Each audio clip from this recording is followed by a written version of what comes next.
Do you ever feel like you're the only person who remembers this one TV show from your youth? You watched it religiously, allowing it to consume you for weeks on end. But inevitably, the show concludes and the world at large moves on. But you remember. You'll always remember. Anyway, that's me with VH1's Scream Queens. Well, season 1 at least. I didn't watch the second one. Actually, the more I think about it, I think I only saw this one episode.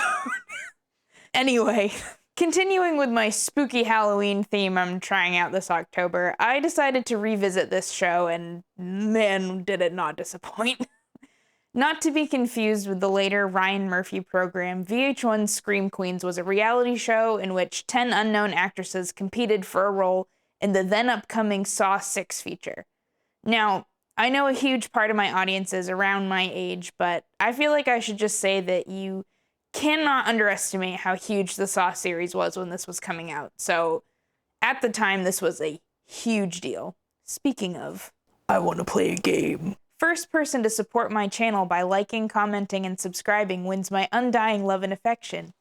Season 1 of Scream Queens debuted in October of 2008, hosted by Shawnee Smith, who's better known as Amanda, the woman in the iconic reverse bear trap from the Saw series. Judging the women along with her are acclaimed acting coach John Homa, and holy shit, I forgot that James Gunn was in this. I remember thinking he was kind of lame in this show when I was 14, but as an adult, I love his work. I mean, who among us can deny the majesty that is the live-action Scooby-Doo film series? Now, when I say this show was made in the late 2000s, I fucking mean it. The Saw phenomenon aside, we have a contestant who definitely shopped at Deb right before filming. And we also have heavy usage of that one Thriving Ivory song you might remember. Don't tell me if I'm dying, 'cause I don't wanna know. If I can't see the sun, maybe I should go. We meet our contestants, who are all just such interesting people. I know I've said this on my channel before, but it's beyond refreshing to see these women be more than just monotonous wannabe influencers like so many reality show contestants these days. Sorry, someone had to say it. We have Sarah, who somehow has lived rent-free in my head for the past 16 years. We have Lindsay, forgotten child star.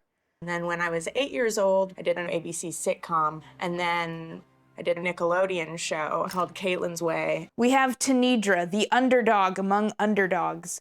And we also have Jessica, who kinda, sorta, totally scares me.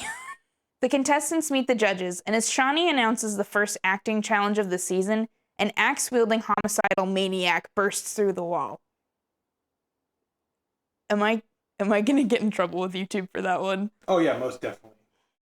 The actresses put on the performance of a lifetime as they run away screaming from this nameless, faceless stunt actor. And then they're told that they have to improvise a scene to convince the maniac not to, unalive them. I hate this. I hate it.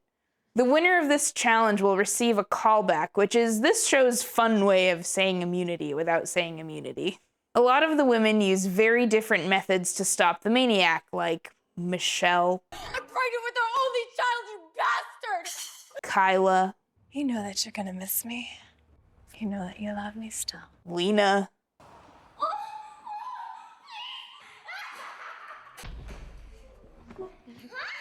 And dear God, Jessica.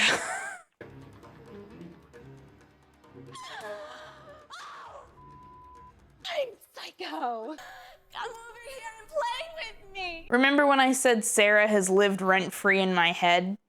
This is the scene. I'll give you the best sex. I love you. I genuinely don't know why this is stuck up here, but it really is, and it's not going anywhere anytime soon. We also see Tanidra. You don't want to do this. I have a baby girl. She's 2 months old.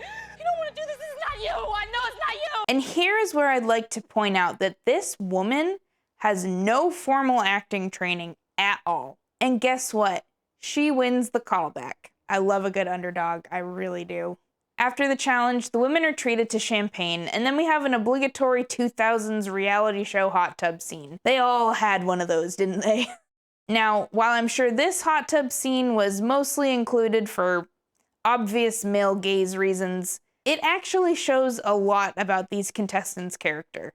Especially when they all find out that Tanidra is the only one of them that has no training.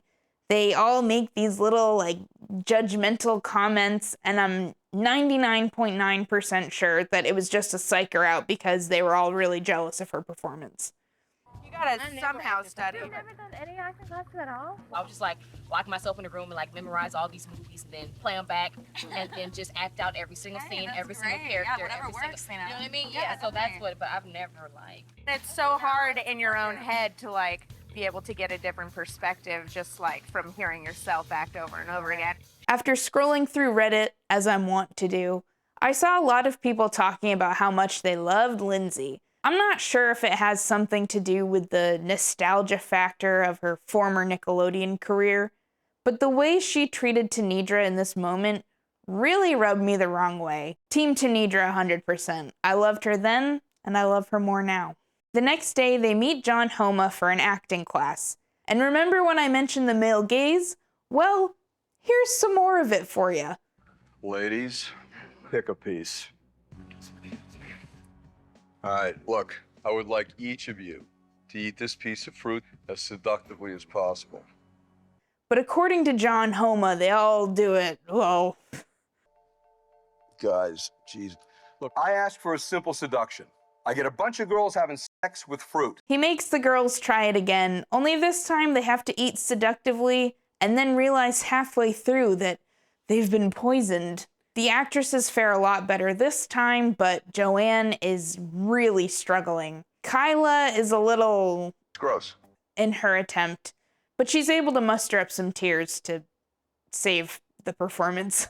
After this acting class, the girls find a spread of food that was sent to them by Shawnee, which includes a mysterious covered tray. When the tray is finally uncovered, the women find a bunch of snakes, and Tanidra just hauls ass out of there, no hesitation. She is out of there. With the snakes also comes a note telling them to meet Shawnee in the parlor.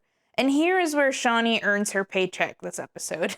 She tells the contestants that they'll be performing a director challenge with James Gunn, where they'll act out a scene inspired by his film Slither. She tells the women that since it's a bathtub scene, they'll be expected to perform naked, and that they'll have the option to wear some modesty garb or go in full Monty. Most of the women are pretty cool with this, but Jessica... First of all, I would never audition for this crap. I would have. I'm disappointed that I'm with a bunch of girls that... Oh, woohoo, naked, yeah, no big deal. I'll totally go naked. I mean, come on, have some pride in yourself and set boundaries. That's... You set your own boundaries. Yeah, I'm just saying. Okay, I would not want to be naked in front of strangers like that either, and don't get me wrong, I think exploitation is wrong, and people shouldn't be forced to be in an uncomfortable situation against their will, all that good stuff. But the way Jessica reacts to this is very slut-shamey, and I find it very hard to sympathize with her in this given situation. But if I may replace this hat with a tinfoil one, maybe she's just trying to get some screen time in whatever way she can. The aspiring actresses arrive on set, where they meet James Gunn again. He tells them that their biggest job is to make the fake snake feel real. There was a lot of rhyming there, I apologize. The women each try their hand at performing the scene. Sarah does really well, but the others all seem to struggle. In particular, Joanne is described as lacking passion, and James Gunn has to go and talk to her several times over. Good boy. You're not going to regret it. Cut, snake, stay in the tub. I personally thought Michelle had a rough go of it, especially with her jazz hands, but it's nothing compared to Kyla's stilted and unnatural attempts. I'm going to get nice and clean in here on my own. And when I get out, we're going to get dirty.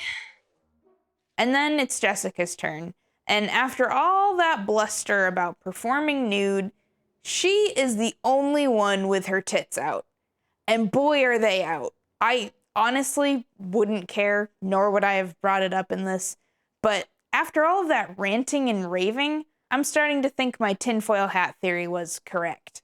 After the judges review the footage, the girls are given a list. 5 will be sent to the ballroom for feedback, and 1 will be eliminated. The chosen 5 are Michelle, Joanne, Kyla, Jessica, and Sarah. Michelle goes on a minor rampage after this because she just assumes it means she's on the chopping block. Whatever, I'm pissed. Pissed. Is it? And it all screams of pretty privilege to me. While in the ballroom, Sarah and Michelle are called forward to receive their feedback, and good God, do I just want to give poor Sarah a hug. Sarah, you are not the hottest, but you have skills.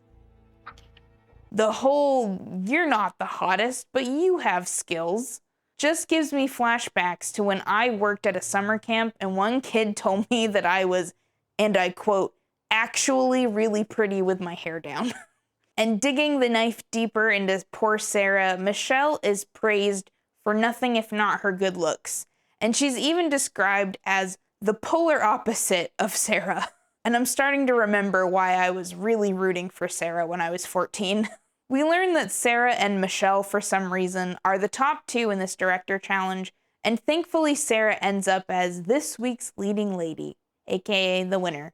Next up, Jessica is called forward for judgment, but before she can even start receiving it, she tries to get ahead of it all by saying she knows why she's here. And I know 100% that I have shown this much of my personality and this much of myself. Just be quiet for a second. The judges are quick to shut her down and humble her further. You come in here and you say, I know what you guys are going to say, and I think you need to just, listen, okay? Because you don't know. You seem like a very normal girl when I'm talking to you, but when you act, you become a lunatic. But they ultimately allow her to stay for another week. Part of me wants to think that maybe a producer was like, she's good TV, keep her on, but Kyla and Joanne then approach the judges and they learn that they're in the bottom 2 this week. Despite her striking looks, Kyla's performance is described as off-putting. John does speak up for the potential she showed in acting class, like with her crying and all that stuff, and I truly think that that's what saved her from elimination this week. The judges feel frustrated by Joanne, who admits that she feels shy in front of the camera, and that's totally understandable. It is not easy to put yourself out there like that. It can be very tough, I get it. Don't tell me if I'm dying. But if you're trying to win an acting competition, I think it's something you kind of need to get over. And surprising no one, Joanne is the one sent home. So anyway, that was season 1, episode 1 of Scream Queens. I hope you liked it. I don't know if I'll end up covering the rest of this show because these competition show videos have not exactly been doing gangbusters, but I'm having fun making them, so there's that. If you like this and want more of Scream Queens, don't forget to comment. Let me know. If you are enjoying this, please don't forget to engage with a like and a comment, and maybe consider subscribing if you haven't already. Also, if you know someone who you think would also enjoy these videos, spread the word. I'm doing all I can, man. Maybe you should help me out. I know a couple people recommended doing scare tactics on my last video, but I'm having a hard time sourcing full episodes, so I don't know, maybe I'll just watch a couple clips on YouTube and just kind of stitch them all together if that's cool. I don't know. I just want to keep you guys watching because I love doing this. And be sure to join me next time when I watch something else. Don't tell me if I'm dying. Oh, I hated that. That was awful.